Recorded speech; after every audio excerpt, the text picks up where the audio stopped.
Alô, alô, galera! Estamos aqui na Sacada Cultural e hoje com uma convidada muito especial e que me honra muito tê-la aqui com a gente para bater esse papo, a poeta Luz Ribeiro. Seja muito bem-vinda, Luz. Obrigada, Danilo. Fico grata aí pelo convite. Acredito que vai ser um momento de troca muito bonito aí. Bora desenrolar as ideias. Bom, Luz, para começar, a gente vem falando bastante em nosso programa sobre a questão dos direitos humanos, né? E a gente sabe que os direitos humanos hoje, ele vem historicamente se limitando a um grupo, uma minoria de pessoas que detêm o poder e que usam, se apropriam desse termo direitos humanos para achar que estão fazendo coisas maravilhosas no nosso planeta, no nosso mundo, né? E no Brasil, a gente não precisa nem falar, né? Agora, a minha pergunta para você é como que você vê essa questão dos direitos humanos no mundo, na atualidade e principalmente no nosso Brasil? Danilo, pegando esse gancho aí que você lança, né? Eu lembro que das primeiras vezes que eu ouvi a palavra direitos humanos, foi um grupo de pessoas dizendo que direitos humanos eram só para humanos direitos, né? Eu era bem novinha quando eu assisti isso. E depois, em outro momento, quando eu ouvi sobre direitos humanos, foi no filme Carandiru. Né? Então, foram dois lugares muito distintos, né? Diferentes. A boca da pessoa na qual eu ouvi a primeira em nada dialogava com o cenário do filme. E vim entender um pouco mais das coisas, assim, quando eu adentro um sarau, né? Então, o sarau, a gente percebe essa cobrança dos direitos, né? De uma forma muito efusiva, assim, né? O tempo todo se brada e se cobra por alguma coisa, né? Através das poéticas, né? Então, em 3 minutos, se exige muita coisa, né? E eu percebo, assim, que direitos humanos, ele é o pilar, né? Ele é o mínimo, né? É o mínimo que precisa ser garantido, né? Em todas as suas nuances, em todas as suas complexidades. Então, é necessário educação, saúde, respeito, todas as questões, né? Que é isso, né? Os direitos que a humanidade necessita exercer, né? Então, eu acho que eu fico meio que chovendo molhado, assim, porque eu acho que tá tão maluco, assim, os tempos de hoje, que a gente deveria estar bradando por outras coisas, né? A gente deveria estar reivindicando coisas novas, né? Tem uma futuridade, uma utopia que a gente não viveu ainda, a gente deveria estar exigindo essas coisas que a gente não vivenciou ainda. A gente devia estar exigindo o futuro e a gente está exigindo o básico, né? Então, hoje a gente está aqui, nessa tarde de sol, ao invés de estar destrinchando sobre outras coisas, a gente ainda está reivindicando e questionando o básico, né? Ainda está exigindo coisas tão pequenas, né? A gente vai vendo durante esses últimos tempos, né? Esses últimos 2 anos, principalmente falando, o quanto de direito a gente foi perdendo, né? De coisas já adquiridas, de lutas árduas, de pessoas que vieram morrer para que essas conquistas estivessem no nosso plano, e eu percebo que é isso, né? Em 2 anos, o quanto que se perdeu, né? O quanto de pauta que já tinha lançado foi perdida, né? Então, eu acho que a gente ainda está nesse lugar, assim, de restabelecer o mínimo que a gente já tinha conseguido, para continuar ainda, né, consolidando isso que é visto como pouco, para só depois a gente conseguir sonhar coisas maiores, assim, né? Então, enfim, não sei se eu respondi a sua pergunta, acho que eu estou bem. Eu geralmente chego assim mesmo, eu chego confusa, mas depois eu melhoro. Mas eu acho que é nesse sentido, assim, né? A garantia do mínimo, ela é algo essencial. A gente, quando a gente devia estar reivindicando outras coisas, é isso. Eu, quanto mulher preta, eu ainda estou reivindicando o direito à vida, sabe? Isso, sei lá, eu tenho uma criança de 2 anos, eu queria não estar preocupada com como que eu faço a manutenção da minha vida. Eu queria estar preocupada com outras coisas. Eu queria estar literalmente focada só no futuro que eu quero construir e deixar para o bem. Mas quando eu digo que é a garantia do mínimo, é isso, é um corpo de 32 anos que flertou com muitas estatísticas e conseguiu vencer muitas delas, mas hoje tem um garoto preto de 2 anos dentro de casa, eu vejo novas estatísticas, porque é isso, né? A estrutura desse sistema é muito cruel, ela vai se refinando, né? Então, se eu com 15 anos tinha uma dada, uma certa estatística que flertava comigo, hoje eu percebo que ela continua e tem novas, né? Esse ano eu vi que crianças pretas têm 3 vezes mais chance de serem mortas antes dos 15 anos. Eu não conhecia essa estatística, né? Então, quando eu digo que é reivindicar o mínimo, é isso. Eu ainda estou criando um plano de sobrevivência para fazer com que eu esteja viva, que meu filho esteja vivo, que outras crianças pretas permaneçam vivas e vivos. É muito maluco, né? A estrutura é tão doida que a gente ainda está reivindicando a vida. E ainda assim, tudo deu tão duro. O plano é muito doido, porque a gente morre a cada 23 minutos um jovem negro morre. Mas ainda assim, esse genocídio em curso, e ainda assim deu tão errado que eu estou aqui para poder questionar o genocídio, né? Então, esse plano de genocídio, ele dá muito certo, mas ele também deu muito errado, né? Foram mais de 400 anos de escravização, não era nem para a gente estar aqui, e hoje eu tenho a alegria de estar aqui, construindo narrativa, que também é garantia de futuro, que também é reivindicação de direito, né? É isso. Luiz, tá falhando bastante a sua fala. Falhou bastante, não sei se a gente consegue estar aproveitando o áudio. Tenta mexer. Você está no celular ou no computador?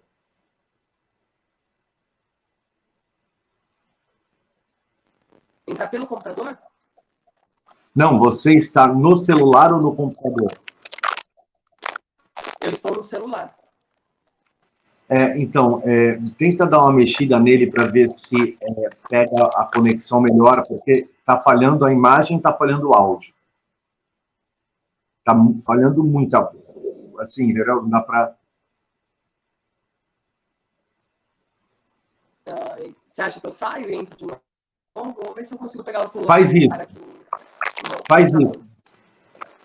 Eu vou esperar aqui. Sai e entra de novo. Vamos ver se melhora.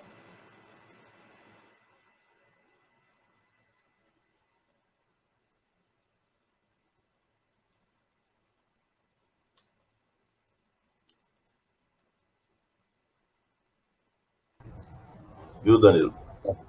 Oi. O som não vai aproveitar nada, viu, cara? Tá, a gente regrava agora. Tá. Tá falando sobre si aqui. Só isso, só? O quê? Falando com o Suplicy? Que às 15 para as 11 a gente manda o link para ele amanhã.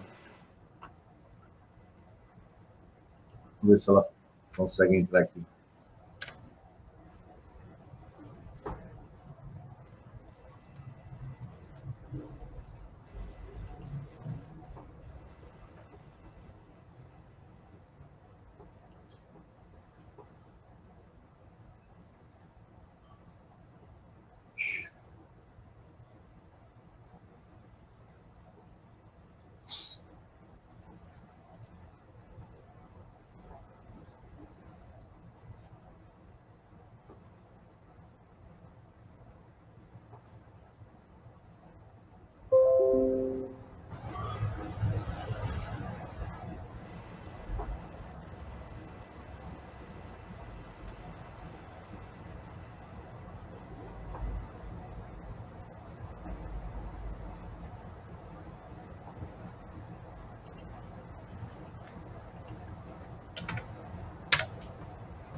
Ela conseguiu voltar?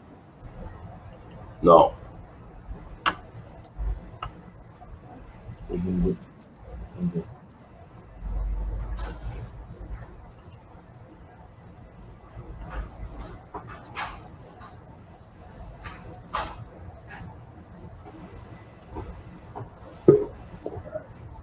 É conexão mesmo, viu?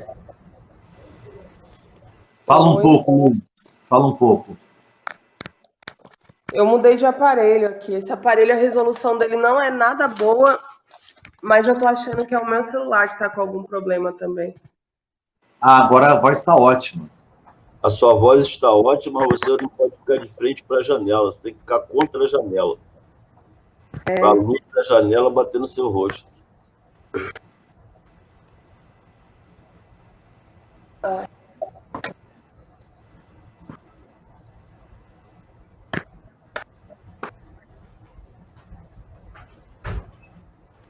Aí, Esse celular não é tão boa, mas é que eu tô achando que o meu celular vai dar um pau aqui há uns tempos. perfeito. Perfeito. Nós vamos fazer assim. Fala um pouquinho, Luz. Oi, oi, oi, oi, oi. Tá ótimo. Nós vamos fazer assim. Nós vamos começar de novo, só que eu não vou fazer essa pergunta para você, para você não repetir a mesma coisa, que deve ser exaustivo. Tá? Eu vou perguntar um pouco sobre a sua vida, depois a gente volta com essa pergunta no meio da entrevista, fechou? Fechou. Bora lá, Márcio.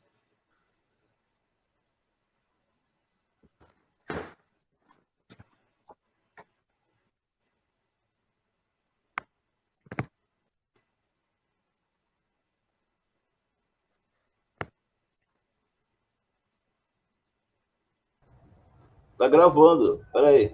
Eu saindo aqui, você começa.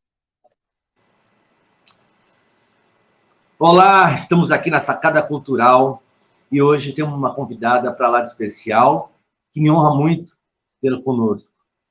Eu estou falando da poeta Luz Ribeiro. Seja muito bem-vinda, Luz. Olá, Danilo. Muito feliz de estar aqui também.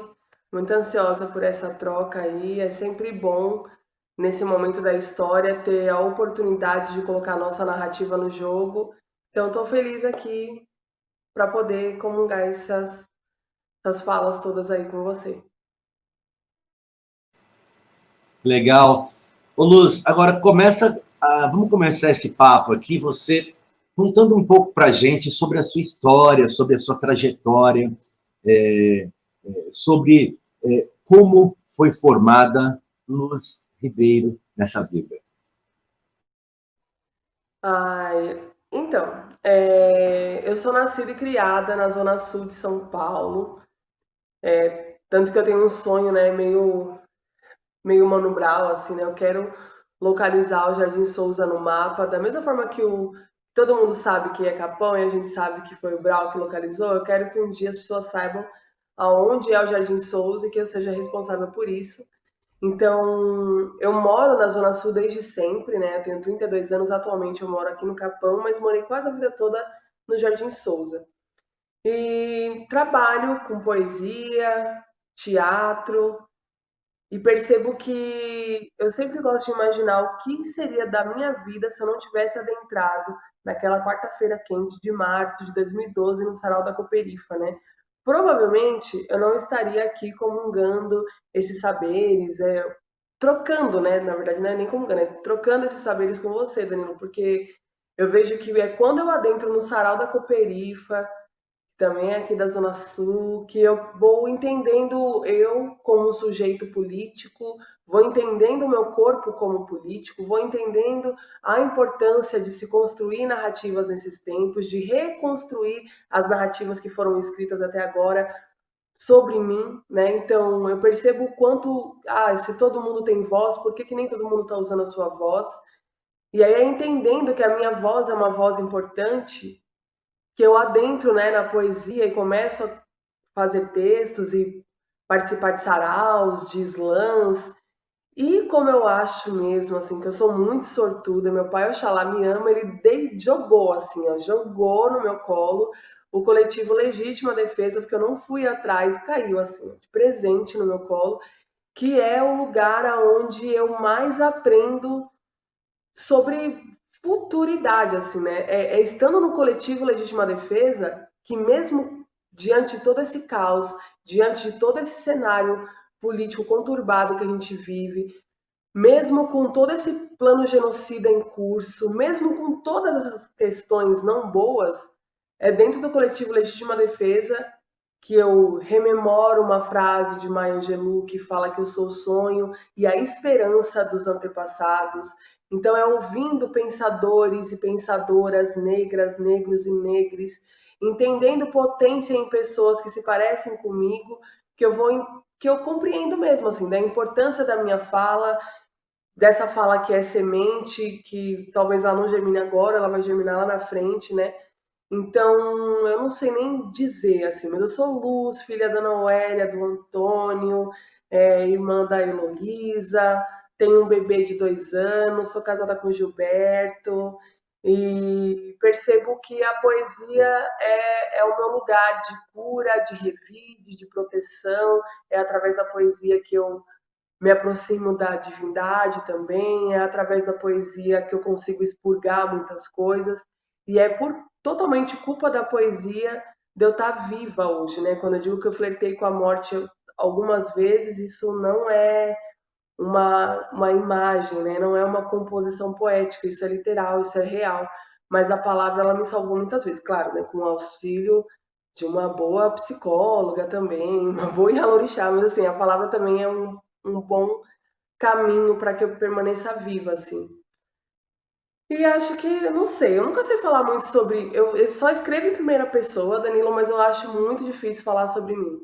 Né? Eu acho que, até porque quando eu escrevo em primeira pessoa, de alguma forma é para pluralizar, né? Porque felizmente e infelizmente a vida da mulher negra ela não é no singular, né? Muitas coisas se repetem em outras vidas negras, de mulheres negras, tanto para coisas muito boas e para coisas não boas.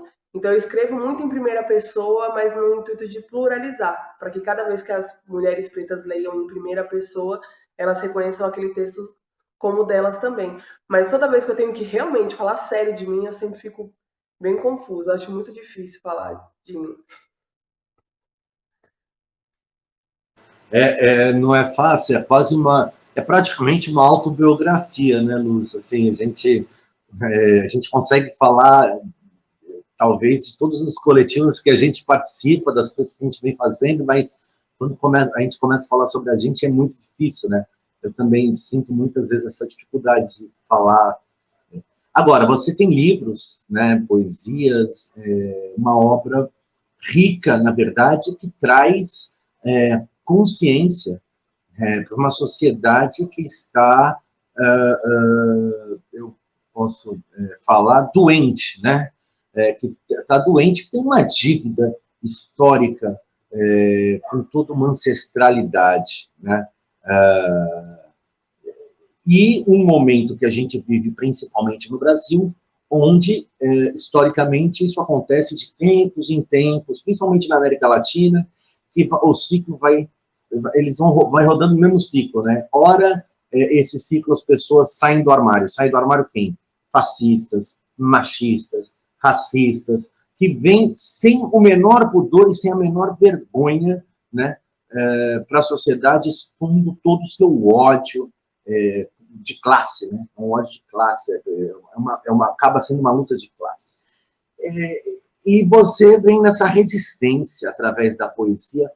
Como que você acha e acredita na arte engajada como resistência, né? Porque a gente fala da arte, né, de uma expressão, a cultura ela é maior que isso, uma visão antropológica, né? Agora, a arte ela é uma expressão cultural, e como essa arte engajada pode fazer a revolução? Ai, eu tenho tanta dificuldade de falar de mim que eu nem falei que eu faço parte do Islã das Minas SP, que é uma batalha para mulheres e pessoas trans. Então vale a pena para conhecer Legítima Defesa e Islã das Minas. Tinha esquecido, estava incompleta a minha mini bio freestyleira aí, né? Quanto a essa arte engajada, Danilo, eu acredito que ela é importante. A dona Maurinete Lima, ela fala isso, né? Que a poesia ela tem esse poder de síntese, né? Então talvez eu fique aqui falando sobre racismo, né? Divagando sobre, e isso não chegue no outro. Talvez eu fale de machismo, e isso não chegue no outro. Talvez a gente assista um documentário de até 3 horas, e isso não chega no outro. E a poesia, principalmente se a poesia no formato que a gente faz, poesia de slam, que tem que ter 3 minutos, você tem que conscientizar a outra pessoa em 3 minutos. Então, a sua palavra é nesse lugar. São assuntos urgentes e é esse lugar da urgência mesmo, né? 3 minutos para se comunicar. Eu acho que todo viés artístico, né, político, engajado, ele é muito importante, mas colocando, né, um olhar para o tipo de arte que eu faço, né, que é a poesia. Se a gente pensa em territorialidade, eu vim me entender como eu me entendi como uma mulher negra desde muito cedo. Minha mãe sempre colocou a questão de mulheridade negra para mim desde muito cedo. Eu nunca tive essa possibilidade de negar que eu sou negra, principalmente partindo do princípio que a gente está no Brasil, né?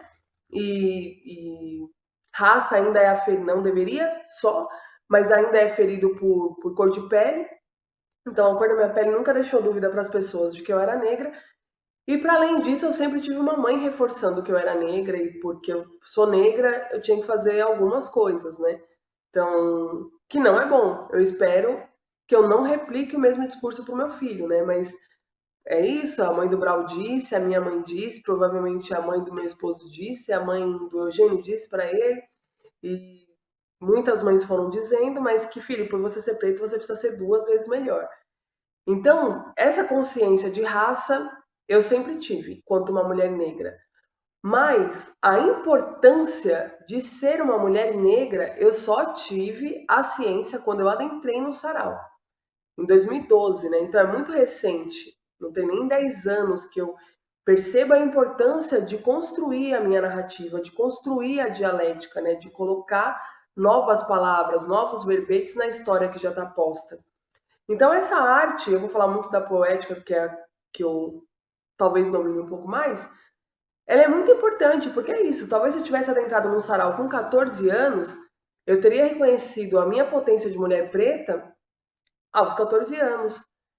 E hoje, provavelmente, eu seria um monstro muito maior. Eu acho que eu já sou um monstro grande porque eu consegui sobreviver a muitas coisas. E vou comemorar 33 anos em janeiro do ano que vem. Mas esse lugar de dar poder, né? Que a poética disponibiliza isso, eu consigo vislumbrar isso em muitos saraus slams. Então, garotas de 16 anos, negras, muito cientes, né, do que e de quem nós somos herdeiros, que tipo de estrutura que está composto esse país, quais as classificações do racismo, enfim. Então, eu acho que essa poética que eu construo, fácil e acessível, ela chega desde do empresário de uma fábrica à vendedora da fábrica, né? Da loja, assim. E isso faz com que essas pessoas sejam munidas do contexto histórico, atual ou não, bem como se a minha poética chega numa escola, é uma bomba, sabe? Porque isso já aconteceu, então é uma faísca, né? Uma possibilidade de explodir outras novas poetas, né? E imagina se cada pessoa preta resolver narrar sua história, né? Se a gente passa a não aceitar mais que a história seja contada pelo arquétipo que sempre foi, né? O homem branco, o hétero, o colonizador e todas as coisas. E aí a gente resolve, não, a história é contada por nós, né? Então essa poética, principalmente do sarau e do slam, ela é essencial e fundamental quando a gente consegue adentrar nas escolas, porque a gente está munindo a beira, né, a borda, a periferia, que é isso, a periferia é o centro, né? Muitas coisas fervilham aqui. E aí a gente munir principalmente essa galera nova, assim, não é nem munir de outras coisas, mas assim, munir da própria história. Tipo, a sua história é importante e merece ser registrada e validada e ecoada. Eu acho que isso é uma bomba mesmo, né? Uma bomba no sentido muito positivo, disso que explode, que ferve, que... Porque para construir uma poética, eu acho que tudo começa no jogo, né? Você quer construir um poema para ganhar. Mas assim, para você construir um poema para ganhar, você vai ter que dar uma vasculhada nas coisas, você vai ter que entender o que é racismo, o que é sexismo. Ah, tá, ele foi misógino, mas o que é misógino, né? Então, e aí eu acho que isso é um lugar de nutrir e transformar corpos políticos politizados ainda mais cedo, né? E eu percebo a poesia como, principalmente aqui, pensando no território mesmo, onde eu moro, eu acho que a poética hoje é o que mais tem auxiliado essa juventude a recontar a história, assim, né? Eu percebo muitas escolas com slam e sarau, tem um slam, né, interescolar, que é só com as escolas, só a pivetada competindo, assim, então, e que elas trazem tudo pro jogo, assim, elas falam de capitalismo, elas falam de machismo, elas falam de racismo, e é isso, é todo mundo que tem 14, 15 anos, e aí você joga daqui 10 anos, assim, é garantia de futuro, sabe? Ensinar essas crianças a escrever poesia é garantia de futuro. Vão ter que aturar a gente aí mais um bocado de século. De uns anos para cá, a gente teve aí o retorno dos saraus, né? Que historicamente fez parte da cultura do nosso povo. E esses saraus, eles retornaram e mais ainda, eles atingiram áreas que eles não atingiam, né?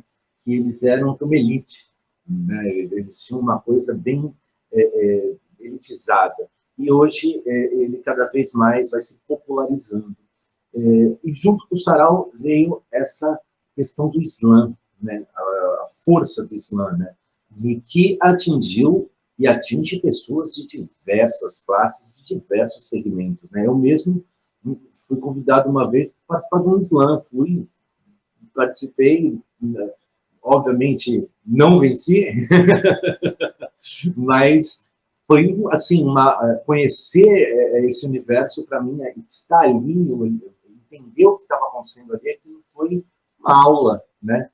E como que você enxerga, Luiz, a questão do Islã, a ferramenta do Islã e a ferramenta dos saraus hoje, para essa geração que está chegando, como que você enxerga isso em relação à transformação da consciência social dessas novas gerações?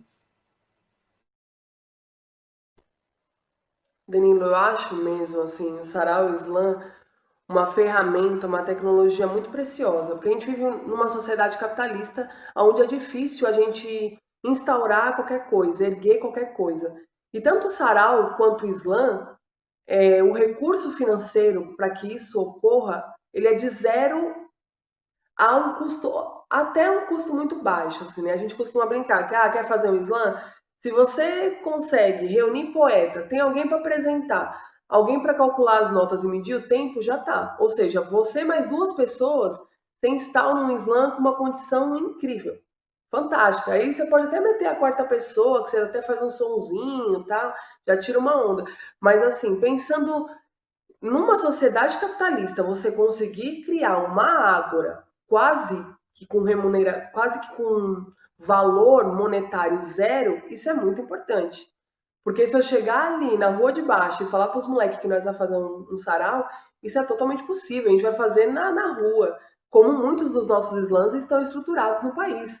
Né? Diferente dos outros países, aqui a gente tem slam na saída das estações, sabe? Assim, tipo, você não, a prova que não precisa de recurso é isso. O slam da Guilhermina, agora os caras. É isso que eu tô dizendo. Agora você tira uma onda. Você tem uma caixa de som, você tem um pedestal, tem um microfone.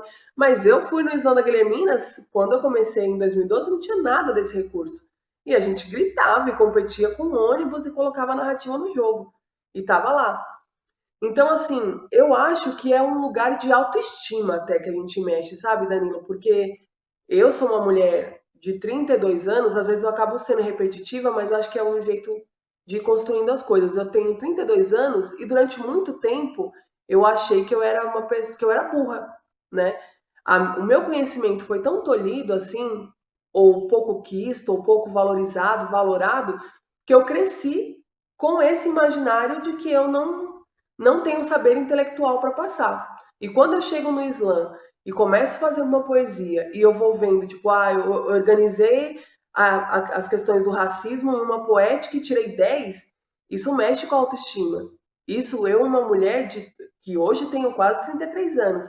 Imagina você chegar para a menina da quebrada, preta, que é zoada pra caramba na escola, que já vai entendendo a solidão da mulher preta desde muito pequena, você pega e ensina essa possibilidade de construção de narrativa, você ensina para ela, fala, é isso, joga aqui e faz isso em 3 minutos. O primeiro 10 que essa menina recebe já vai na autoestima, né? E acho que isso é uma coisa muito importante para o povo preto, ter autoestima, se sentir inteligente, né? Porque a beleza está em vários lugares, né? Então, se sentir inteligente, caramba! Então, e é isso, né?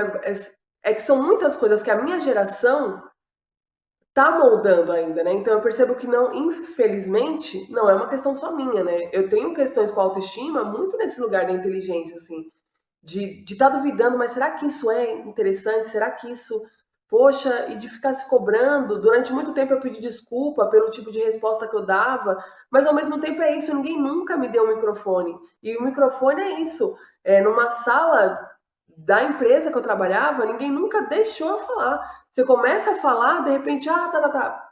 E aí vai alguém e fala uma coisa muito parecida com a que você ia falar, e nossa, que saber intelectual, não é mesmo? Então, quando a gente entrega isso pra molecada, mano, é isso, a gente tá criando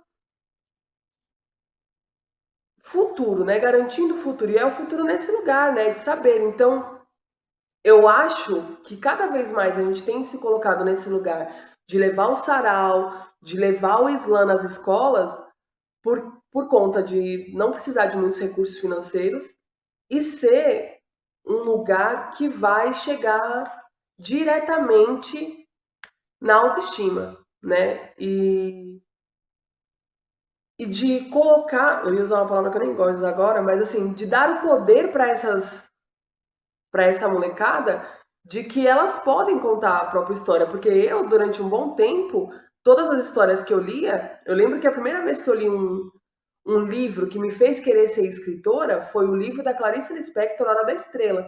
Só que quando eu puxo a orelha, em nada a Clarice Lispector se assemelha a mim. Ela não está no mesmo território que eu, ela não tem a mesma cor de pele que eu, a fala dela, os dialetos dela, em nada se parece comigo. E aí e ali é onde eu quero ser escritora. Mas eu só entendo que ser escritora é um lugar possível em 2012, quando eu adentro o Sarau da Cooperifa, eu ouço a Jennifer Nascimento, uma mina preta da Zona Sul, falando palavras que estão no meu dia a dia e mais do que isso, que compõem a minha história. Ela fala, no poema dela tinha a palavra Corinthians, eu nem sou corintiana, mas eu sei o que é o Corinthians. Sabe assim, falou menino, falou viela, falou beco. E aí isso me aproxima. Então, eu acho que essas poéticas, essa literatura marginal, a literatura periférica negra feminina, esses nomes todos que se dão para essa literatura, que é essa escrevivência que a gente faz, como diria Conceição Evaristo, ela chegando na escola é esse lugar do possível. Tem muitos lugares que ainda são impossíveis para a gente, né? Que a gente olha, você leva uma criança num pediatra, você não vê um médico preto. Então, desde sempre, é um outro lugar, é um outro arquétipo. Então, quando a gente chega e consegue infiltrar esse lugar da poética, porque me disseram que eu podia ser tudo na escola, ninguém nunca disse que eu podia ser poeta. Mesmo que eu fosse aquela menina que todas as folhas, as últimas folhas do caderno, salve Lucas Afonso, as últimas folhas do caderno fossem poesia, ninguém nunca disse que eu podia ser poeta, né? Tipo, viam que eu escrevia o tempo todo, mas ninguém nunca disse, porque talvez é um lugar que até então, na década de 90, corpos como o meu não estavam por ali, né? Então, eu penso que o sarau e o Islã é isso, é a ruptura de lugares impossíveis. Então tem um monte de coisa difícil ainda para a gente chegar, mas na poesia a gente já chega e cabe largo, assim, né? Então é muito legal poder disponibilizar esse lugar de possibilidade, né, para a geração que está aí. Ô, Luz, tem muita questão do improviso, né? Slam, as batalhas de poesia, as batalhas de improviso, né? Tem momentos que a poesia já está pronta, a pessoa vai lá, fez a poesia e traz a poesia, e tem a questão do improviso. Assim como no slam, no rap, assim como na roda de samba, né? Assim como nos repentistas, que trabalha muito essa questão do improviso. Eu percebo que a gente consegue perceber que esse improviso, eles estão muito, muito ligados à questão da vida da pessoa que está improvisando. É o que a pessoa observa, o que ela absorve, o que ela vivencia no dia a dia dela, na vida dela, na história dela, né? Por mais que ela não esteja falando dela, são coisas que ela presenciou na vida, né? Que a gente não consegue falar sobre o que a gente não sentiu, não viu, não vivenciou. E o slam ele tem muito essa característica, aliás, ele tem diversas características, né? Ele é um mundaréu de coisas, de aspectos ali dentro dele, é uma coisa apaixonante mesmo. E eu queria que você falasse um pouco para a gente sobre o slam, como se dá esse processo do slam, e aproveitasse a deixa aqui para contar também um pouco para a gente sobre o slam das Minas, que você faz parte desse coletivo maravilhoso.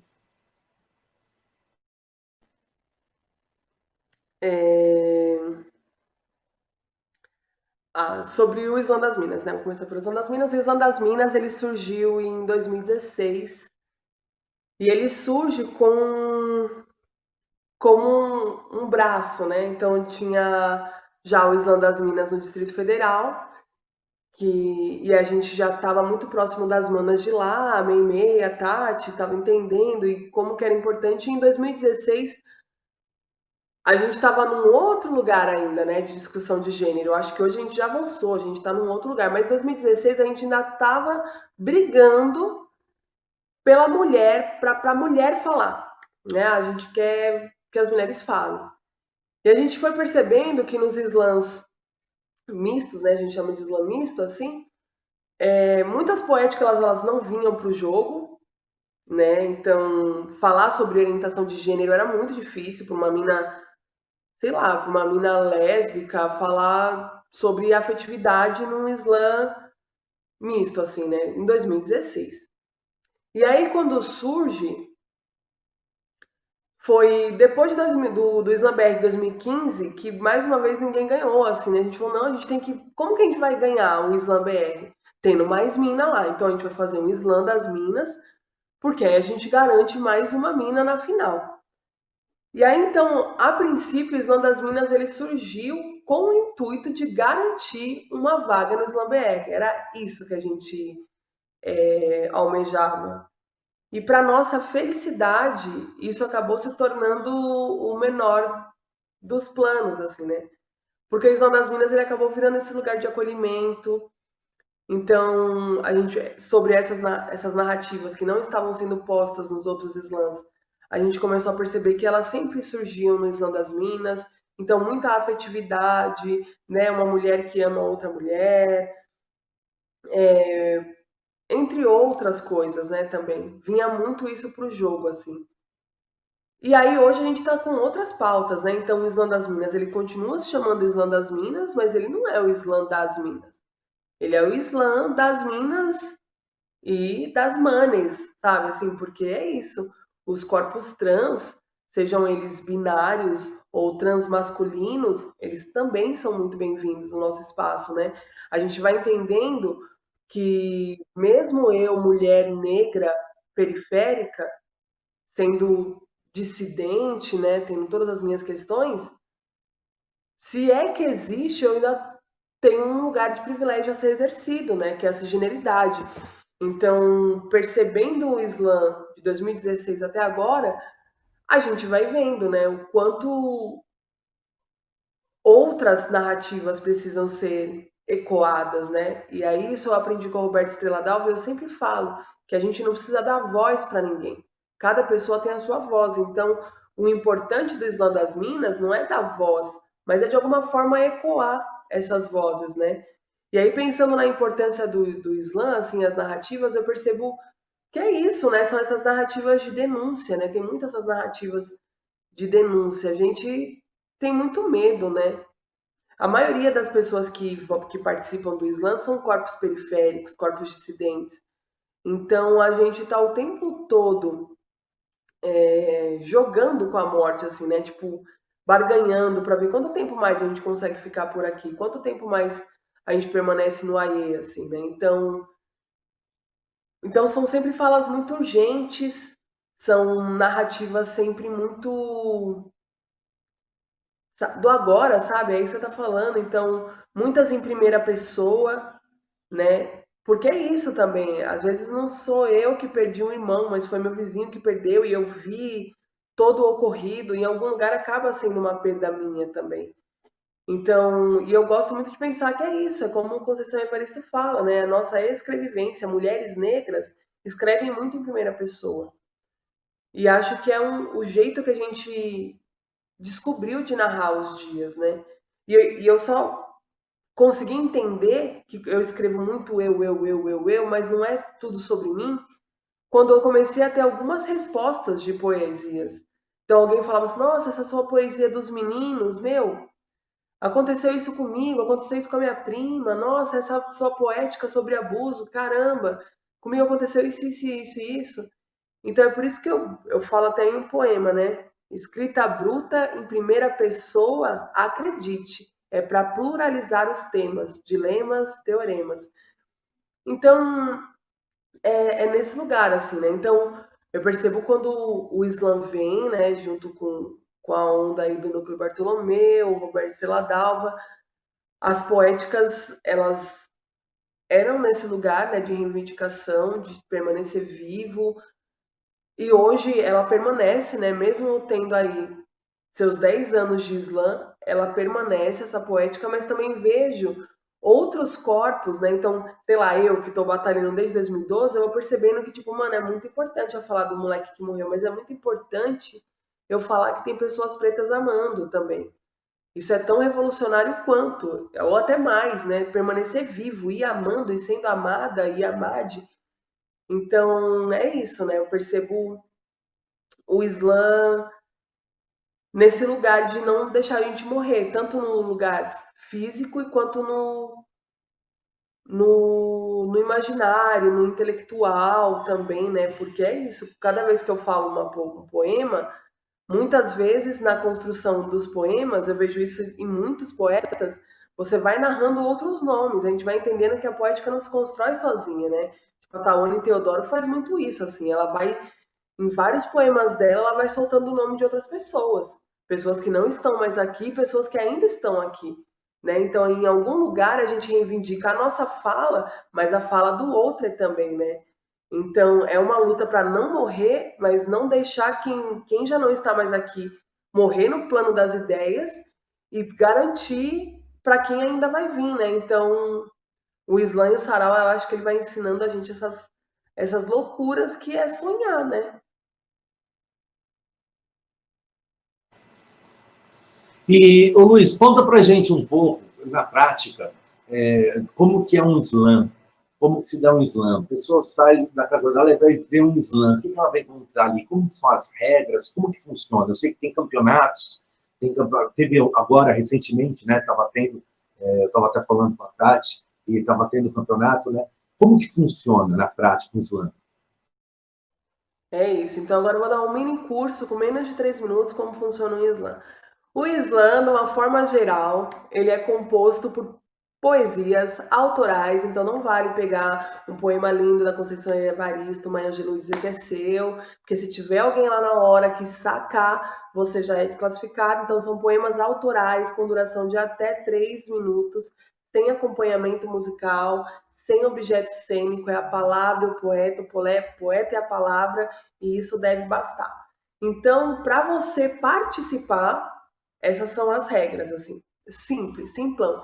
Para fazer um slam, tá? Quer ir mais longe, quero fazer um slam. É um pouco daquilo que eu disse. Chama mais umas 2 pessoas aí. arruma um nome legal. Agora a gente tem aquele Canva lá que qualquer um é designer, faz um loginho aí pro seu material também. E aí é isso, uma pessoa apresenta, a outra pega as notas e a outra calcula o tempo e chama as pessoas para batalhar. Fala essas regras que eu falei para as pessoas e aí pronto. Já tá rolando slam, já tem seu slam, já tem pessoa batalhando, e aí você vai fazer as suas edições mensais. No final do ano, você vai fazer uma edição com todos seus ganhadores, e a pessoa que ganhar, se você for de São Paulo, ela vai representar o seu slam no Slam SP. E no Slam SP, as pessoas que ganharem, se eu não me engano, são 5 pessoas, elas vão para o Slam BR, que aí são slams do Brasil inteiro, que fez toda essa cronologia que eu já disse antes, concorrendo uma vaga para a Coupe du Monde de Poésie na France. E aí vai lá e representa o Brasil, faz uns poeminha. É bem parecido com aqui também 3 minutos, pá.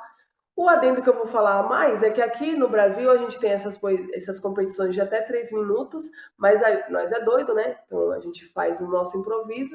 Tem o menor slam do mundo e tem o slam do 13, que tem o trezinho, que são poesias curtas. O menor slam são poesias de até 10 segundos e o slam do 13 são poesias de até 13 segundos. É isso. O certificado depois o Danilo manda desse curso que eu acabei de dar agora. Genial!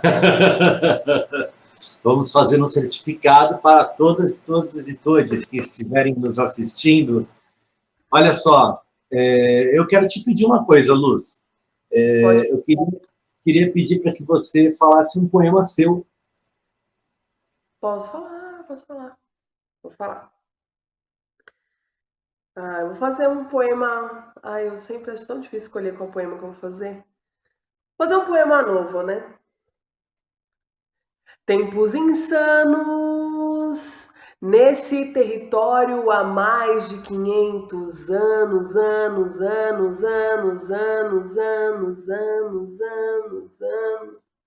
Isolada, afastada, deslocada, eu antes mesmo da pandemia ser instaurada. Revolta escondida em cada folha de caderno que na adolescência foi queimada. Hoje amadurecida, organizada, guardou em blocos de notas, poesias incendiárias. Para quem tenta deslegitimar nossa disputa, saiba, vestes preta sempre foi verbo luta. E se querem interditar as nossas vias, atalhos nos são soprados. Ancestralidade, toda maldade desvia. Escrevo mais do que compartilho, e se comungo, germinam em outras de mim. Tantas outras palavras escondo, e entrego como oferenda no meu peito encruzilhada, para me afastar do fim. Assim como com K, a minha proteção começa bem cedinho. Laroyeixo, que não me falte caminho. O mar me acordou e de herança me ancorou palavra. O mar me acordou e de herança me ancorou palavra. O mar me acordou e de herança me ancorou palavra. Com elas posso afogar, com elas posso organizar, com elas posso destruir, com elas posso melhorar. Depende de com que olhos você ouve o mar. Depende de com que olhos você ouve o mar. Você ouve o mar?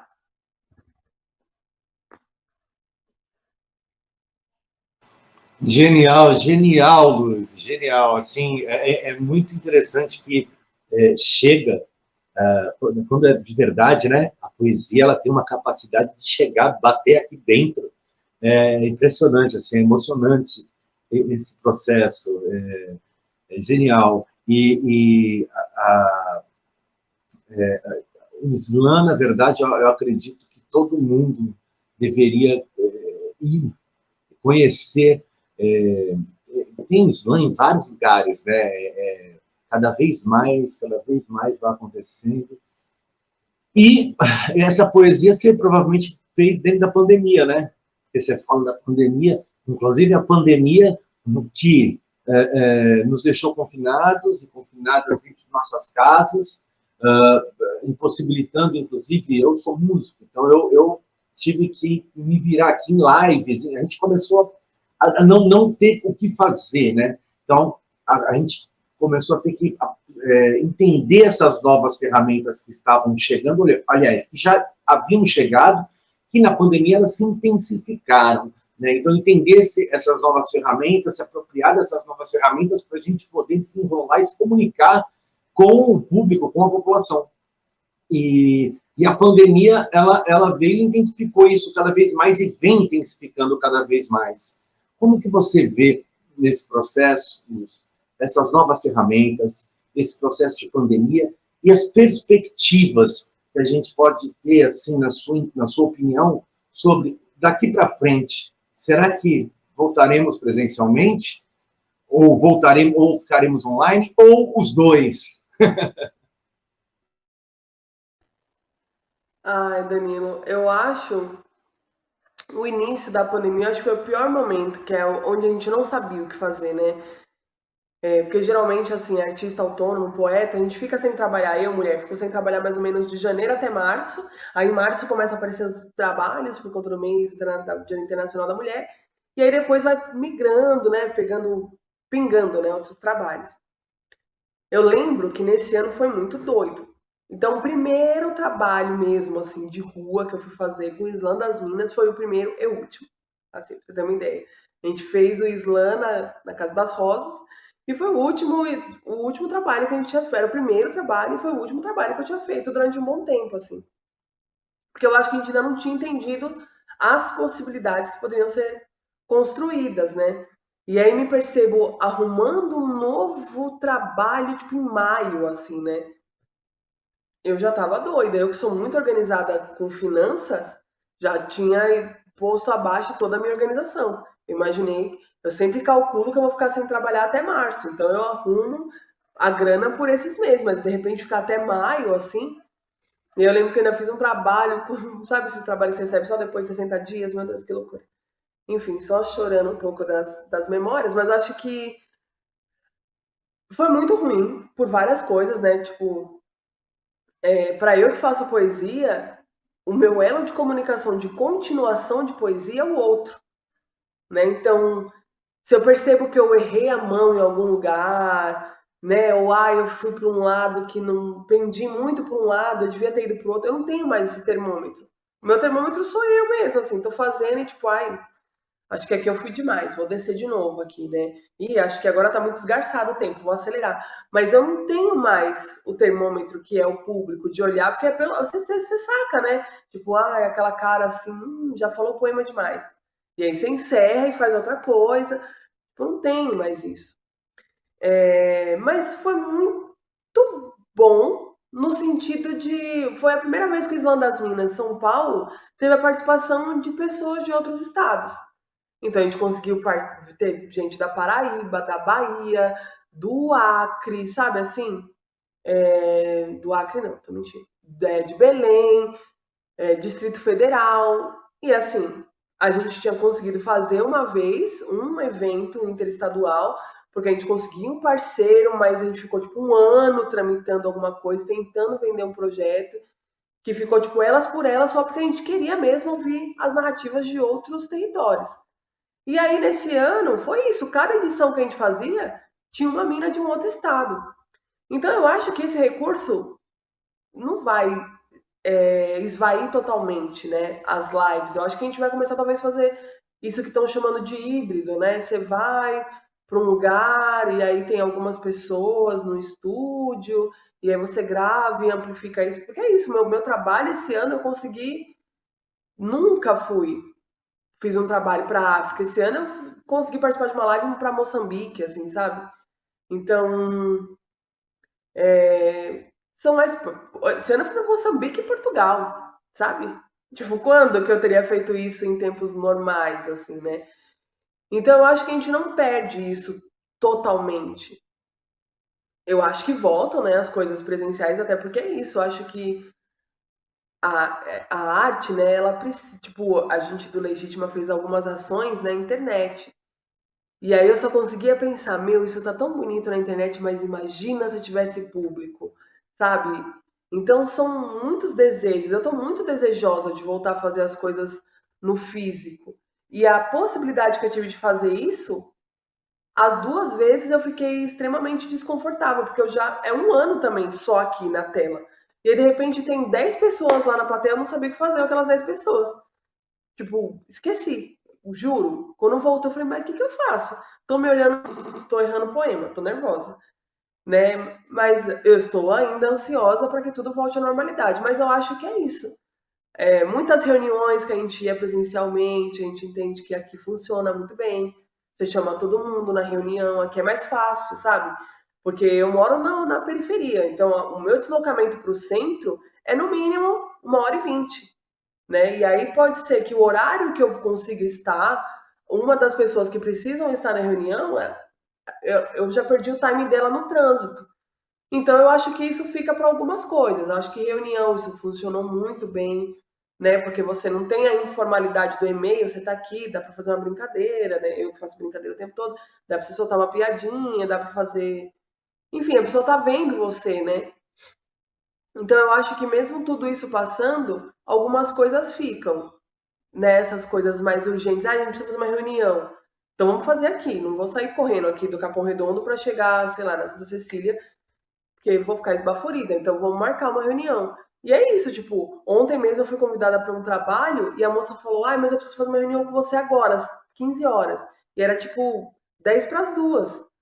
Se não tivesse esse mecanismo, provavelmente eu teria perdido esse trabalho, porque eu não conseguiria me locomover daqui da zona sul até a região central, né? Mas eu acho que também é mais para essas questões mais burocráticas, né? O meu desejo é que elas continuem funcionando para as questões burocráticas. Para isso que a gente precisa do olho no olho, ao vivo, eu torço muito para que a gente possa sentar numa plateia de teatro, assistir uma peça, sabe? Que a gente possa ir para frente da Estação Guilhermina Esperança e ver uma batalha da Guilhermina, que a gente possa ir no Terminal Santa Maria e ver uma batalha do Islando 13, assim. Esses são os meus desejos, né? E aí, como eu acho que eu sou profeta, eu acho que eu tô aí jogando e só clamando amém. E Luz, assim, a gente vem falando muito sobre a questão de direitos humanos, né? E eu acho que é um tema que a gente fala assim, ele está sempre atual, né? Sempre de extrema importância a gente discutir, conversar e questionar essa questão dos direitos humanos, do jeito que ele é colocado, inclusive, na sociedade, que é um grupo de pessoas, uma minoria de pessoas, de cima da pirâmide, falando sobre direitos humanos como se estivessem fazendo a grande bondade para a humanidade, né?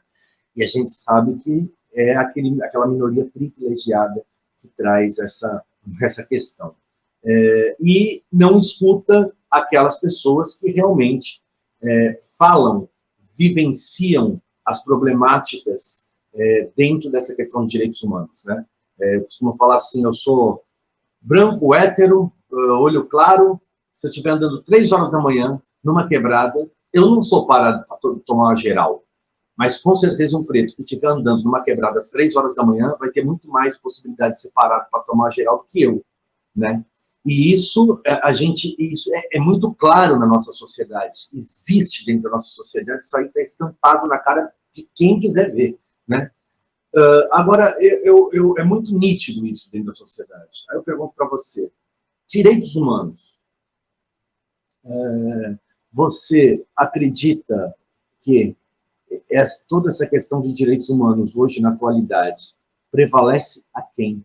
E como que você enxerga e o que a gente precisa, na sua opinião, buscar, questionar e fazer? Eu acho que quando você traz esse exemplo, Danilo, né, em primeira pessoa, do seu corpo como transeunte numa madrugada em um corpo de uma pessoa negra, eu acho que a gente já sabe que alguns corpos são tolhidos de exercer esses direitos, né?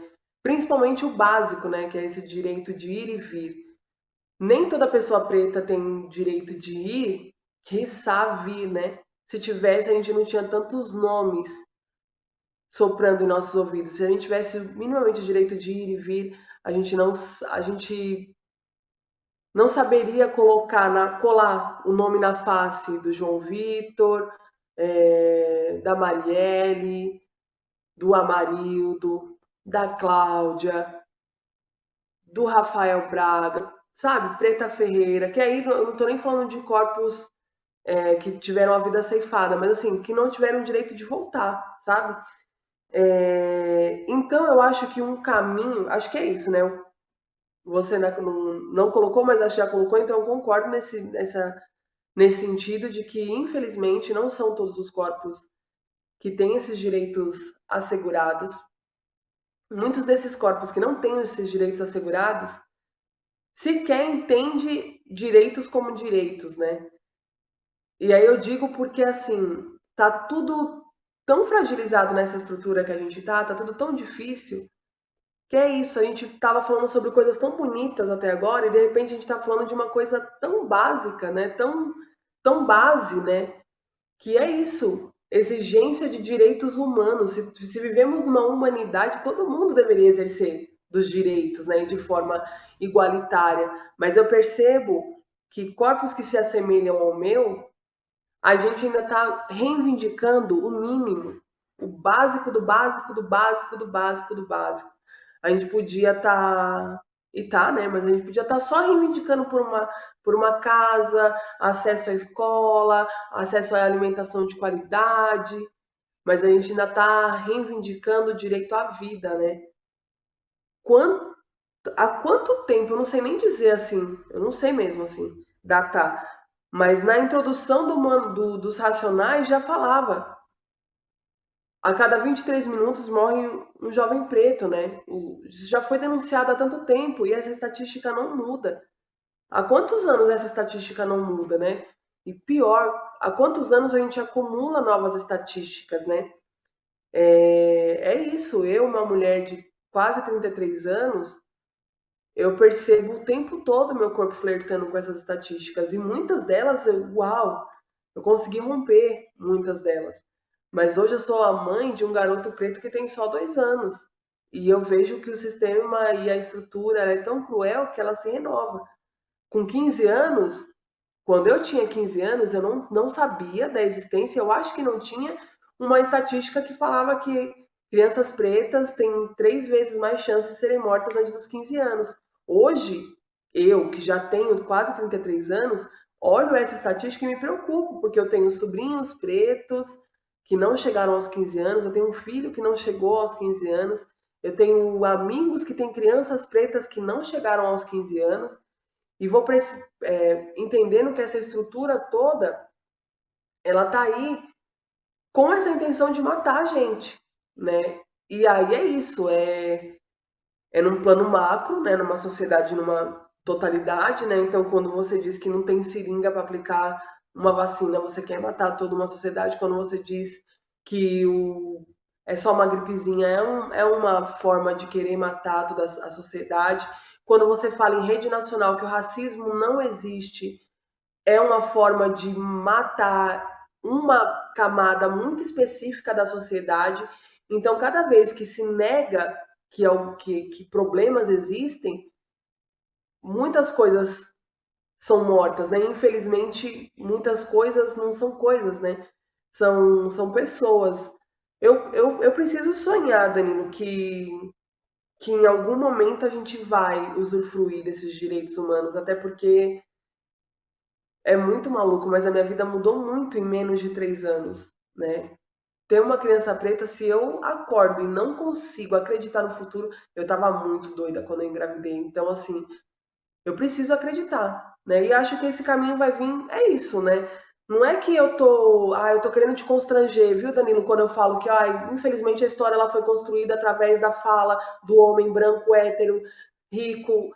E quando eu falo homem branco, eu não estou jogando no Danilo, eu não estou jogando numa pessoa específica, eu estou jogando numa estrutura, né? E é importante que o Danilo reconheça, que o João, que é branco, reconheça, que a Andréia, que é branca, reconheça, para que a gente vá entendendo o mecanismo e entender como que todo mundo garante a vida, né? Porque eu fico muito nesse lugar de raça, falando dessa questão de direito, porque eu acho que é isso, né? Esse lugar de ficar reivindicando a vida, para mim, é um lugar muito forte, né? Eu posso sonhar, eu sou poeta, eu poderia estar sonhando coisas tão bonitas, mas eu ainda estou gerindo e gerando planos de sobrevivência, né?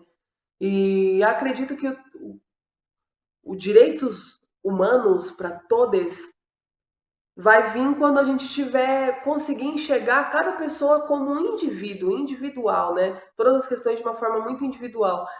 Que infelizmente não é isso que está sendo feito, né? Nesse momento atual, né? Quem está aí comandando as coisas dos mais altos palanques ainda não tem esse olhar para ver a gente quanto indivíduo. Fala que é todo mundo povo, é todo mundo, mas é isso, né? Eu sou uma mulher preta, periférica, gorda, mas eu sou uma mulher cisgênera e minha vida, minha luta é totalmente diferente da mana preta periférica trans, sabe? Assim, e eu preciso ter empatia e entender que é isso, a cisgeneridade tem uma complexidade, mas ela me dá uma passabilidade incrível, né? Eu sou barrada no racismo, mas quanto mulher, eu tenho passabilidade. Embora tenha todas as questões da mulher preta, mas o que eu tô dizendo assim, que eu consigo vislumbrar isso, né? Então, enfim, falei pra caramba, mas assim, eu acredito que a gente consegue chegar, porque é isso. Se eu penso que durante mais de 400 anos, corpos como os meus vivenciaram tortura e violência que de uma forma que hoje meu corpo não experiencia, eu permaneço sendo atravessada por violências, mas até hoje ninguém nunca me colocou num pau de arara e eu fui chicoteada, sabe? Eu sei ler, eu sei escrever. Algumas violências, elas não perpassam o meu corpo, né? Então é porque alguém sonhou, né? A Maya Angelou falou isso, eu sou o sonho e a esperança dos meus antepassados. Alguém um dia sonhou que eu ia estar aqui nessa tarde trocando uma ideia com o Danilo sobre garantia de futuro e manutenção de vida das pessoas pretas. E eu estou sonhando que essas estatísticas elas não flertem mais com corpos pretos. E eu sei que isso vai acontecer, porque eu sou ancestral do amanhã. Então, da mesma forma que sonharam comigo, eu estou sonhando para quem vai vir. E eu acredito que em algum momento parece meio utópico, né? Muito louco o que eu tô falando, mas é porque eu preciso sonhar mesmo. E que é muito difícil, é muito nebuloso construir sonho diante de todo esse cenário que está posto. Mas eu acho que a gente precisa entender as nossas potencialidades como grupo, quanto coletivo, entender que a gente até caminha sozinho, mas em coletivo a gente vai mais longe, né? Talvez a gente demore um pouco mais, mas a gente vai mais longe e garante caminhos melhores. E aí quando a gente conseguir trabalhar e caminhar em grupo, olhar cada pessoa como uma pessoa, como uma pessoa. Só fiz poesia, né, Danilo? É isso, o que você falou, eu não só músico, mas também professor de história, historiador, formado em história, a narrativa histórica ela é feita pelo homem branco, Luz. E nós, brancos, nós, héteros, brancos, por mais que eu seja artista e também sofro uma série de questões que são outras questões por conta do trabalho, né, etc., taxado muitas vezes como vagabundo, enfim. Mas eu nunca sofri, eu sou uma classe privilegiada. Eu nunca sofri pela cor da minha pele, pelo meu gênero, enfim, eu nunca sofri por isso. Então, o que eu posso fazer, e o que, assim como eu, todos os homens brancos, héteros, que são privilegiados dentro de uma pirâmide, podemos fazer, é justamente nos colocarmos como soldado ao lado de toda a classe que está ali lutando, sonhando, sonhar junto. Porque se a gente busca um sistema comum, um mundo de iguais, de igualdade social, a gente precisa sonhar, porque se a gente não sonha, ninguém vai sonhar pela gente. Entendeu? Então a gente tem que sonhar, o sonho faz parte. Se a gente não sonha, a gente não vive. A gente sabe que a gente não vive, né? A gente precisa sonhar. E eu, assino embaixo que você está falando, eu concordo plenamente. E isso não é nenhum tipo, como já aconteceu isso algumas vezes, eu não acredito em nada disso como é uma caridade, não é nada disso, porque isso aí pressupõe que eu sou melhor que alguém, eu não sou melhor que ninguém, isso é humanidade. Ser humano é ser... a gente vem do mesmo lugar, né? Na questão de espécie, né? A gente está dentro do mesmo lugar. Então, é isso mesmo, Lúcio. Eu acho que essa é a questão. Para mim é uma honra ter você aqui falando de tudo isso. Eu me emociono tanto. Engraçado isso para mim. Isso, por mais que eu não tenha sofrido isso e vivenciado isso, eu me emociono um tanto com isso, né? Então, assim, para mim isso bate numa forma também de insatisfação e de revolta, sabe? E eu queria muito aqui, eu quero muito agradecer a sua participação, agradecer muito do fundo do meu coração. Para mim é um prazer ter você aqui, dizer que esse espaço, a Sacada Cultural, está aberta para o Islã das Minas, para os coletivos que você faz parte, e todos os outros coletivos, que é para a gente usar mesmo esse espaço, trazer, a gente tem que se empoderar, todas as mulheres pretas, homens pretos, LGBTs, enfim, tem que se empoderar, tem que entrar e ocupar os espaços. E esse espaço aqui está aberto para isso.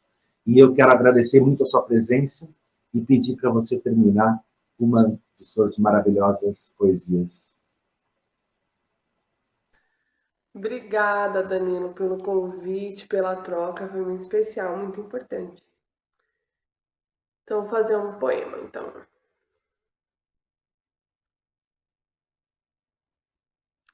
Excuse-moi, pardon, me desculpem, me perdoem, mas je ne parle pas bien français, mas eu não falo bem francês. Je ne parle pas bien anglais non plus, eu também não falo bem inglês. Je ne parle pas bien, eu não falo bem. Je ne parle pas bien, eu não falo bem. Je ne parle pas bien, eu não falo bem. Moi, eu tenho uma língua solta que não me deixa esquecer que cada palavra minha é resquício da colonização. Cada verbo que aprendi a conjugar foi me ensinado com a missão de me afastar de quem veio antes. Nossas escolas não nos ensinam a dar voo, subentendem que nós, retintos, ainda temos grilhões nos pés. Esse meu português truncado faz soar em meus ouvidos o lançar dos chicotes em costas de couro preto. Nos terreiros de Umbanda, evocam entidade e liberdade com o idioma que tentou nos prender. A cada sílaba separada, relembro do quanto fomos e ainda somos segregados. Mais je ne parle pas bien, je ne parle pas bien, je ne parle pas bien. Tiraram de nós o acesso à ascensão, mas eis que da beira, ressurgimos, reinvenção, nossa revolução surge e urge das nossas bocas, das falas que são ensinadas e muitas não compreendidas. Salve a cada gíria, je ne parle pas bien, mas temos funk e blues. De Baltimore a Heliópolis, com todo respeito, Edith Piaf, não é você quem toca no meu setlist.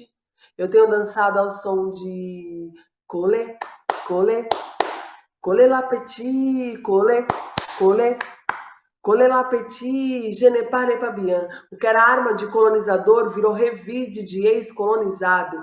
Estamos aprendendo as suas línguas e descolonizando o pensamento. Estamos reescrevendo o futuro da nossa história. Mas não me peçam para falar bem, não me peçam para falar bem, não me peçam para falar bem, não me peçam para falar bem, parce que je ne parle pas bien, je ne parle pas bien, je ne parle pas bien, rien. Eu é que não vou falar bem de nada do que vocês me ensinaram. É isso. Valeu, Luz Ribeiro. Receba um beijo aí, um abraço para você, para sua família. E muito obrigado por estar aqui. Valeu mesmo.